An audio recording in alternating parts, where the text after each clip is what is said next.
समीरा एक अमीर लड़की थी जिसके पिता एक प्रसिद्ध और बड़े बिजनेसमैन थे। उसकी जिंदगी में कोई कमी नहीं थी, न कोई आर्थिक समस्या, न कोई सामाजिक दबाव। वह अपने जीवन में केवल अपने ऐशो आराम और खुशियों में मग्न रहती थी। समीरा की रातें अक्सर शहर के मशहूर बार और पब में शराब और ड्रग्स के नशे में गुजरती थी। एक रात समीरा ने बार में खूब शराब पी और कुछ ड्रग्स भी ले ली। घर लौटते समय उसने एक काली बिल्ली को सड़क पर देखा। वह काली बिल्ली को अशुभ मानकर गाड़ी मोड़ने की कोशिश करती है, लेकिन उसकी कार एक बैनर से टकरा जाती है जो सड़क के किनारे लगा होता है। उसके बाद समीरा बेहोश हो जाती है। जब वह होश में आती है तो खुद को अपने कमरे में पाती है। उसे लगता है कि वह बस एक बुरा सपना देख रही थी और इस बात को भूल जाती है। सप्ताह बाद उसके पिता की एक रहस्यमयी दुर्घटना में मृत्यु हो जाती है। पिता की अचानक मृत्यु के बाद समीरा की दुनिया हिल जाती है, लेकिन यह आघात उसकी जिंदगी के और भी बड़े तूफान का मात्र एक संकेत। पिता की मौत के अगले ही दिन से रात के ठीक 12 बजे उसे एक अननोन नंबर से कॉल आने लगती है। शुरुआत में वह इन कॉल को नज़रअंदाज करती है, सोचती है कि ये सिर्फ एक गलती हो सकती है। लेकिन जब ये कॉल बार बार आने लगती है, कॉल उठाने पर दूसरी तरफ से अजीब आवाज़ें और धीमी फुसफुसाहटें सुनाई देती हैं और भयानक आहट सुनाई देती है, जैसे कोई आत्मा उसकी रूह तक पहुंच रही।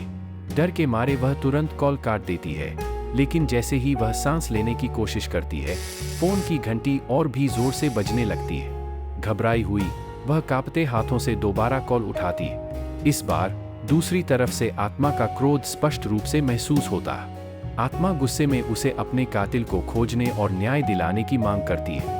आत्मा बताते हैं कि उसके कातिल ने आत्मा को जलाकर मार डाला था। डर के मारे वह तुरंत आत्मा के कातिल को खोजने का निश्चय करती है। पूरे दिन वह उस कातिल की तलाश में भटकती रहती है। समीरा ने समाचार और अखबारों में जलाए गए लोगों के बारे में जानकारी खंगालने लगती है, लेकिन उसे कुछ भी नहीं मिला। उसका दिल और दिमाग दोनों ही असमंजस में थे। अगली रात फिर से ठीक 12 बजे वही कॉल आती है। इस बार आत्मा का क्रोध और भी बढ़ जाता। समीरा अब इस घटना से पूरी तरह से घबरा चुकी थी। वह अपने कमरे में चीखते हुए कांपती आवाज में कहती है, बंद करो, मुझे बार बार कॉल करके परेशान मत कर, मैं तुम्हारे कातिल को नहीं खोजूं। जब समीरा को फिर से उस नंबर से कॉल आती है तो वह महसूस करती है कि कुछ अजीब हो रहा है। कॉल उठाते ही उसे एक अजीब सी शक्ति महसूस होती है, जैसे कोई अदृश्य ताकत उसे फोन के अंदर खींच रही हो और वह खुद को अंधेरे में पाती है। अंधेरे में समीरा को एक गाड़ी की पीं पी की आवाज सुनाई देती है और अचानक वह खुद को उसी दुर्घटना स्थल पर पाती है। वह देखती है कि उसने उस रात जब कार बैनर से टकराई थी तब वहां एक भिखारी भी सो रहा था। बैनर उसके सिर पर गिरा था, जिससे वह गंभीर रूप से घायल हो गया था, लेकिन मरा नहीं था। भिखारी ने समीरा से मदद की भीख मांगी थी, लेकिन समीरा ने अपने पिता को बुलाए।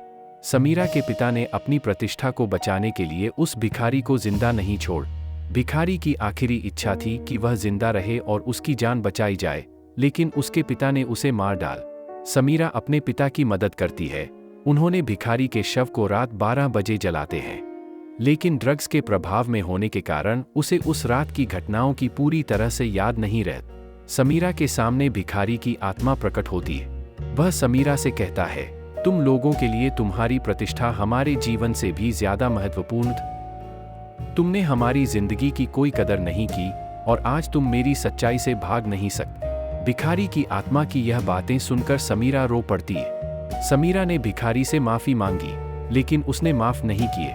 उसने कहा, तुम्हें जीवन की कीमत समझनी होगी। इसके बाद वह अचानक गायब हो गए।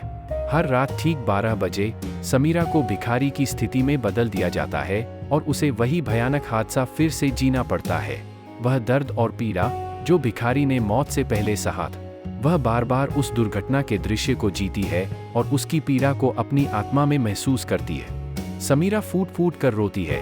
समीरा को समझ में आता है कि भिखारी ने कितनी यातना झेली थी।